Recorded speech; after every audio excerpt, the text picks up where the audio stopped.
Welcome back. In life, you know we have so many departments. We got the physical education department. We got the sports department. We've got the candy department. And now we have the car department starring Dave Canton. Starring you, buddy boy. You're the star of the show. So today we're talking about your life because when I first heard it, I was so inspired. I thought, how could a young man at 14, we heard that story, you go to work selling shoes that had to be fun, selling shoes in the women's department. That had to just be fun. I loved it. I would love to do that now. I loved it. I would love to do that now. Then at 18, you graduate high school and you get your first. Wait, hold on. Maybe that's why I'm so good with the women today. Maybe it is. Maybe it is. I already have the most amazing one, though. Yeah, maybe it is. We're not talking about that today. We're talking about your life story. So you graduate high school. You go to work for this car dealer. You run into this young man. What's his name? Greg? Covino, who becomes like a mentor to you. You stay there 3 years. You become one of the top car salesmen in America. Everybody's after you. You're like a free agent. And this guy, Benson, who's an ex-New York Giant, finds you, says, come into my dealership. I'll pay you more, blah, blah, blah. And then you take this little mommy poppy sleepy dealership into one of the largest car dealers in the world. How do you do this at such a young age? How do you do this? I visioned it. I love that when you say that. So you created in your own mind a vision board. This was a vision that I had from day one. From the second I drove into the dealership to interview, my vision was not that dealership. My vision was number one. And I followed that vision, and every day that I pulled up to that dealership, I acted as if it was mine. Every day. It could have said Benson on the front. To me, it said Canton. And every day I pulled up, from day one of working there, if there was garbage on the floor, I'd be the first one to pick it up. If a car needed to be cleaned and detail was backed up, I'd be out in there help cleaning the cars. Whatever it took. But getting back to the story in the beginning days, this is going back 2001, 2002. We developed a team of people that believed in the same energy and process that I did. People that believed in my vision. Because if you don't believe in the vision, you're never going to get there. So we put together an amazing management department, sales department, service facility, office staff. Everybody had to believe. Every department, every employee. And the energy in that dealership and the process was so well. How did you know? We're talking to Dave Canton, the star of the car department. I'm the coach, Coach Ron Tunick. I'm just the sidekick here. But when you hired an employee, how long did it take them to buy into your vision? And did you sit down with each employee that you hired and shared your vision with them? The vision was discussed on a daily basis. Oh. Before the dealership would open, we would internally be there 45 minutes earlier to prep. Look, an NFL football team doesn't step foot on the field 1 o'clock on Sunday for game time. No. They practice. We practice because to win a championship, you must be perfect. You must understand what to do at all times. And part of selling cars or servicing cars or just dealing with consumers is making sure the experience is like no other. Making sure that when you meet and greet them, they say, wow. Making sure when they leave that dealership, because I'll say this all the time, you're never going to sell every customer a car. There's going to be the customers that drive in and you give them that experience, and they're going to leave, and they're going to leave with your owners. They're going to leave with your brochure. Yeah. They're going to go to 5 or 6 other dealerships, and they're going to be sitting at that kitchen table later on at night, and you have to be the only one that sticks out. Your dealership, your process, your product. And again, there's 3 things that sell an automobile. That's the product, the facility, but most important, the person. And what I was able to do was have every single person in that facility, in that dealership, vision success. Out in the middle of nowhere. It's amazing because you took a dealership that was selling 75 cars a month to thousands and thousands and thousands of cars a year. So now let's move along a little bit. So you're now in your mid to late 20s. Somehow you get offered the opportunity to buy into the car dealership and become his partner. And what happens there? Well, I guess the vision of acting as if came true, right? And if you really act as if every day, it's going to happen. It's going to happen. The vision vision of acting as if I was part owner, or my dealership happened, and it never stopped. And 5-6 years later, we developed a program, I'll call it a program, that allowed us to infuse new staff and grow, and allowed us to become our own dynamic in the auto industry. We developed processes that are now utilized across the entire country for selling cars. Digital marketing, radio marketing, internet car buying experiences. All of these things that we developed are now being utilized in dealerships across the country. You're listening to the Car Department, starring Dave Canton. I'm the coach on KHTS, maybe one of the best radio stations in America, and I mean it. And you experienced their app on Saturday night. Listening to my show, this app at KHTS AM 1220, just go in the App Store. If you're listening right now and you're going to pull in the house, you want to keep listening, go to the App Store in your Droid or iPhone. Just put in KHTS and AM 1220 will pop up. Maybe you don't have to wait 20 seconds for this app to load. Boom, you can start listening to us immediately. So you're growing. My question goes to who's motivating the motivator? Are you reading books? How are you staying upbeat? How are you staying positive? How are you doing all of this? Good question, Coach. On a daily basis, My first good question today. Yeah, I only give you one or two a show. I know. That was a good one. All right. You have to understand who you are.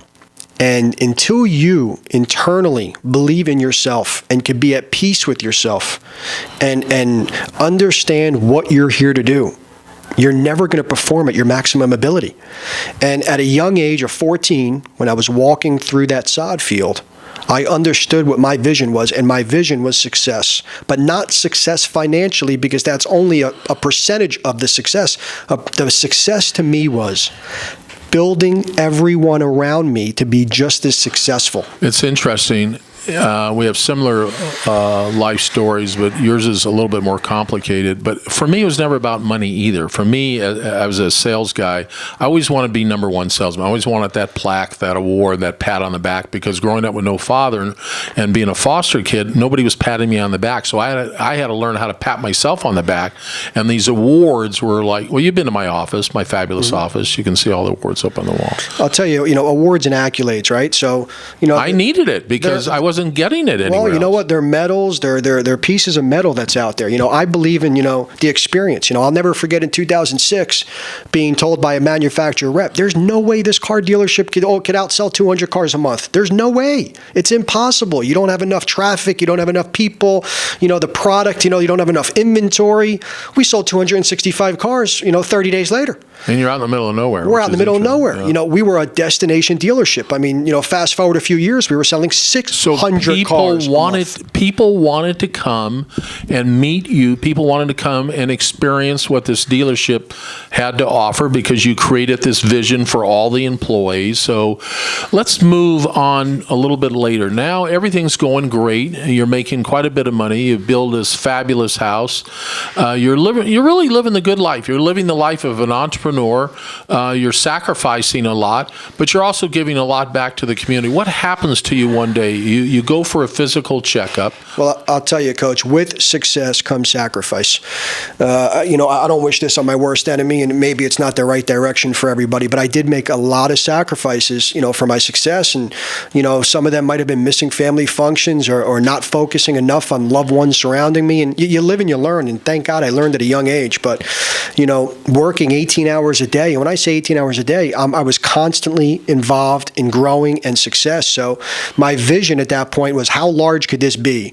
And I'll never forget visiting that day, going to the doctor for a checkup, because I didn't feel like me. I didn't feel like I was had the power that I usually have. Well, you had low energy. Well, I had low energy, and I just felt as if I was dragging at 5 in the afternoon, when usually at 5 in the afternoon I'm getting my second burst of energy. So he takes your blood. No, he doesn't take my blood back up. So I go there and he just gives me an antibiotic and says, look, you're healthy. Go out there, take this antibiotic. You'll be good in 5 days. And 5 days later, I wasn't good. And I went back and gave me another antibiotic and sent me on my way. And, it still didn't do anything. So fast forward 2 weeks later, I get my blood work taken, and I get a phone call to come on in. And whenever you get that phone call, it can never be good news. And I get the news, that you need to go into the hospital. Your white blood cell count is 300,000 and normal is under 10,000. At that point, my vision was still to dominate whatever was wrong. I wasn't feeling bad. I wasn't feeling angry. My focus and vision was whatever it is, we're going to handle it. You had a marathon to run, too. You were practicing to run a marathon. The Boston. That's correct. Only a few weeks later. So my vision was whatever it is, we're going to dominate it. Don't worry. It wasn't it was maybe 3-4 days later. I met a phenomenal woman, a director of leukemia for Cornell. I'm in the hospital, and she walks into my room, and I'll never forget this. She walks in, and the hair is standing up on my neck right now as I'm telling this story. And I have my whole family surrounding me. And I should say this, I have a amazing, beautiful 6-month-old son and my princess, an 18-month-old daughter. Two most precious things a father could ever ask for, a healthy boy and girl. And I'm battling with this, but I'll never forget this. This woman walks into the room, and she has an entourage behind her, and she didn't have to say anything. Everyone around the room knew something positive was coming. And she looked at me and she said, "You just hit the lotto. You have cancer." Now think about that. Lotto, cancer, I don't know. How much does that pay? I hope it's a lot, because I never heard those two combined before. She goes, "You have a form of leukemia that, we're going to treat, and you're going to end up, 70 years down the road, something else will happen. This will never harm you to the point of death. We have medicine to help treat this." I said, "Fantastic. Check me out. Time to go run the Boston Marathon." And, little did I know, I was checked out 3-4 days later, and she said, "There's no way you're going out there to train for anything. You're going to get your health back and get your white blood count down and your reds where they need to be and stay in and maintain health. And, within 35, 40 days, you'll be back at work." Just for the listeners, I did hit that Boston Marathon, number one. And number two, I was back to work, I think, 2 days after getting home from the hospital. Only because I think my wife changed the locks on the front door and reversed them, so I couldn't leave. I'm just joking, but literally, held me so I couldn't leave the house. But I was back probably within 7 days. We're listening to Dave Cantin tell his life story on the car department here at KHTS 1220 AM. You can listen to us on hometownstation.com or in the App Store, KHTS AM 1220. So, wow. So you get this diagnosis, and you've been on medication for the last 5 years. How are you now? Are you cancer-free? Best health of my life. For me, it was a life lesson. It gave me the opportunity to understand how precious life is. Not that I didn't prior, but it really allows you to understand. And so many people out there, Coach, deal with these type of situations and don't understand. It's a speed bump. It's a hurdle. You have to learn to overcome it. But the vision has to be from the beginning, where you need to release the anxiety, you need to release the pain, the anger, the hurt, whatever you're feeling inside. And I did that right away, and it allowed me to take the most out of it. And that's when I went back to work, and that's when the most exciting few years happened in the auto industry. All right, well, hold on a second, because I know you're very spiritual, and I know you know a lot of people in this country that are very famous and have helped you and are also very spiritual. Prior to you getting the diagnosis, were you a spiritual person? Were you a person that really appreciated every minute of the day like you do today? I appreciated waking up and having the ability to go to work. I appreciated the value of being able to operate in the business that I was in and have the people surrounding me. It changed. It allowed me to appreciate and value life in a different way. And I've met people along that road in the last few years to teach me certain ways to really step that up and take it to another level. And I'm going to get further into that. Well, we're running out of time. You're listening to the car department, but I want to get into something here. His name is Dave Cantin, and he decided that it was time for him to give back. And you really rolled up your sleeves and got into charitable giving. And I want our audience to know that, it's one thing to make the kind of money that you've made. It's another thing to employ the people. But now, somehow, how do you get involved in now you're sitting on some big boards, which I don't want to get into today, but how did you get into charity? How did you get involved in all of these pediatric cancer foundations that you're involved with? Why children, and what happened? Children are our future, Coach. Without children, we're nothing. Pediatric cancer today has an 80% survival rate. It's not the 80% that I've ever focused on. It's the 20%. And, I've said this many of times in front of many of people and on many of stages. I will not stop battling and fighting for the disease until the one day no child ever has to hear those words, "You have cancer." Wow. It touches me deeply just to hear you say that. If somebody wanted to give money to your foundation, what is it called? I'll tell you, there's an amazing foundation that has a lot of presence nationally. There's so many of them, so many foundations. How do you know which one really is giving most of their money to cancer research? You could always do your research on who you're giving your money to. I mean, look, I believe in dealing with a foundation that's diversifying, giving it to research and development and families in need during a crisis. Let's face it, when a child gets diagnosed with cancer, it's not just the child. It's the neighbors. It's the family, extended family members. It's the other students at their school, the teachers. It's everyone involved. But there's a lot of great organizations out there. I'm doing a lot of work with one right now, Project Ladybug. Soon to have an LA fund that's going to be starting. We're at it. We have one in New Jersey. There's one in New York. There's one in Chicago. Unbelievable. They've raised close to $2 million for pediatric cancer. There's so many great funds out there that if you really focus and do your research on, it could do so much for people in need. The families struggle throughout these times. And like I said, children are our future. Project Ladybug, is that one of the foundations that you sit on? I don't sit on the foundation. I do a lot of work with them, and it's near and dear to my heart. Two other foundations that I am highly, I do sit on the board with, both great foundations. Give a shout out to Hyundai Hope on Wheels. They've raised close to $100 million for pediatric cancer. Another one is Hope and Heroes Children's Cancer Foundation for Colombia. Unbelievable, great work, hardworking people, influential board, people that just want to give back and help the community and help every child in need. Charitable work is so important for everybody, not just the people that are successful. It never hurts to help, and you have to put that help first before anything.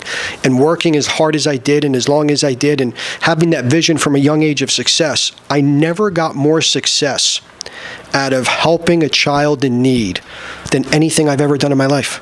Because to see the look on their face and to see how strong they are, when you could see a child battling cancer, they are stronger than we could ever imagine. And those little kids, they have the biggest hearts in the world and the biggest smiles on their face. And again, until that day where no child ever has to hear those words, I will not stop. Well, bless you. I mean, the fact that you've overcome cancer and are able to now give back and tell your story at age 30, getting cancer had to be just an incredible shock. His name is Dave Cantin. The show is called The Car Department. We originate the show on our flagship station, KHTS, here in Southern California.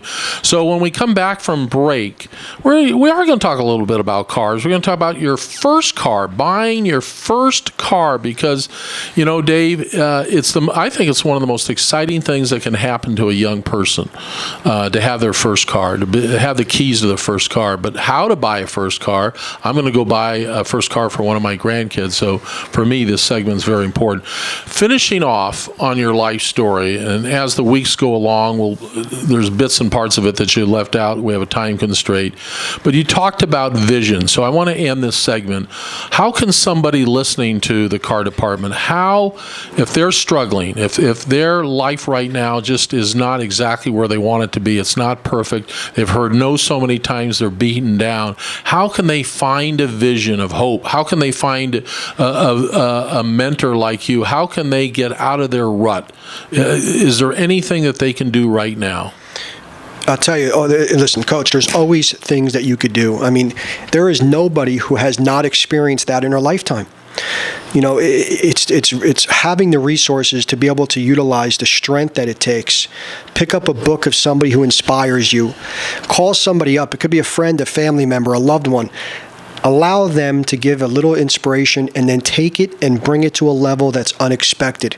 I started off the segment today by talking about hearing the word no. Whenever you hear the word no, fight until it becomes a yes. Because every single person has the ability to change and turn that no into a yes. It's, are you willing to put the vision and dedication into making it happen? And I believe that. I believe that every person has true greatness.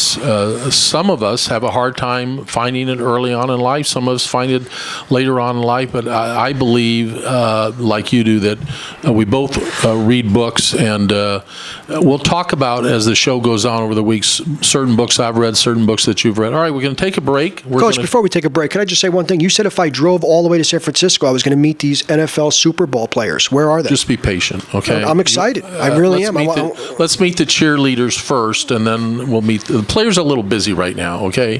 Players a little bit busy. This was a long drive, Coach. I hope I get to meet them. Yeah, you got the money to fly. Why don't you fly next time? All right, we're going to come right back on the show we call the Car Department. So honored to have my partner here, Dave Cantin, talking about his life, because here's a kid that started with nothing. His dad left at 9 years old. His mom was raising these 3 great kids. He made a life. He made a life for himself. And not only did he make a life for himself, now he's giving back by raising millions of dollars to help beat and come up with a way to solve this cancer for young kids. So we'll be right back on the Car Department here at KHTS. Welcome back. Welcome back. So we're going to talk about, on this segment, on the Car Department with Dave Cantin, how to buy your first car. If you're a grandparent like I am and you're going to go out and buy or help buy a car for your kid, what do I do? Give me some steps, anything. What do I do? Well, really, it all depends on, if I'm going out there and I'm buying a car for an 18-year-old, a parent, grandparent, or even if I'm that 18-year-old myself looking to just get out there and buy a car like I was, right?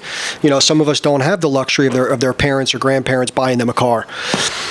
My number one suggestion is, okay, as an 18-year-old, is to understand the purpose of the vehicle, okay? And as the parent or grandparent buying the car, okay, your goal is to try to, have them in the most reliable car, because we're going to worry about that teenager being in the car during the day and at night so they don't break down. Safety is a huge importance. Number one, trumps everything and anything, making sure that they're getting the most safe, the safest car possible. And of course, then it comes down for the 18-year-old, the features and benefits. My direction and my advice could be one of two ways. The 18-year-old that gets a car for a few $1,000s and you don't worry from there on in, or you go out there, and this is my personal recommendation, you lease a car for 36 months, put the least amount of money down possible, as long as they're driving within 12 to 15,000 miles a year. Get them a low monthly payment. There's a lot of cars out there. You could lease a car anywhere between $125 and $175 per month. Insurance is pretty good because of the safety requirements that are in that 2015 or 16 late model year. And get them in a car that's safe, that's reliable, that's going to give them the standard features today that just come with the car. And in 36 months, they're into college. At that point, they could either finance the car or release another car, but at least that 18-year-old is in a safe, reliable car. And instead of taking $4,000 out of your pocket and buying them a car, take that $4,000, spread it over 36 months. It's the same net money to you out of pocket, because let's not forget that $3,000-$4,000 car that you might want to buy them. There's a reason why somebody traded in that $3,000-$4,000 car. You might find yourself putting a lot more money into that car than $3,000-$4,000 and still not having the resale ability to get the money back. Lease that 18-year-old a brand new car, get them into a reasonable payment. Safety and reliability will never be a concern while they're driving that vehicle. Is there, okay, I like that. I wrote down some notes here, reliability. So I like what you said. I like the new safety features a lot. What about, is white the safest color to drive, a white car? Well, white, silver, all of those cars are good. They stick out throughout the day. They'll stick out in the evening when it gets dark out. I believe there's restrictions at times of a student driver that's able to drive at night. But you definitely want, stay away from the dark colors. Stay away from, of course, the reds. Just get them into a white or a silver car, something that sticks out, something that, could be seen on the road. And again, it's not so much the color of the car. It's, they have to value the car. They have to appreciate the car. And I think, younger people today at the age of 18 are more responsible than ever. They're, either going to college or they're working hard like I did, and they're going to respect that brand new car, and they're going to probably wash it all the time and keep it clean and maintain and service that car. But you asked me a question, Coach. My recommendation is go out there and lease them a new car. You're going to spend the same amount of money over 36 months as long as you get them into the right economical price range than you were if you were just to buy them a few $1,000 car. Got it. That was Dave Cantin, and you will hear his recommendations as the weeks go along. along on the show we call the Car Department. Coming up, he's going to have a book. He's going to have all kinds of great things for you to go and explore and discover in the car industry. We're going to be doing a lot of YouTubes. We're going to be doing a lot of stuff to help you do a better job of what? Buying a car. Buying a car. Not only that, selling a car. I want to thank everybody for the time today. The last piece of advice I want to give out there is inspire others. Okay, get out there and inspire as many people as you possibly can. Be that person that wants to see everybody grow. Success grows along everybody you know. Thank you, Dave Canton.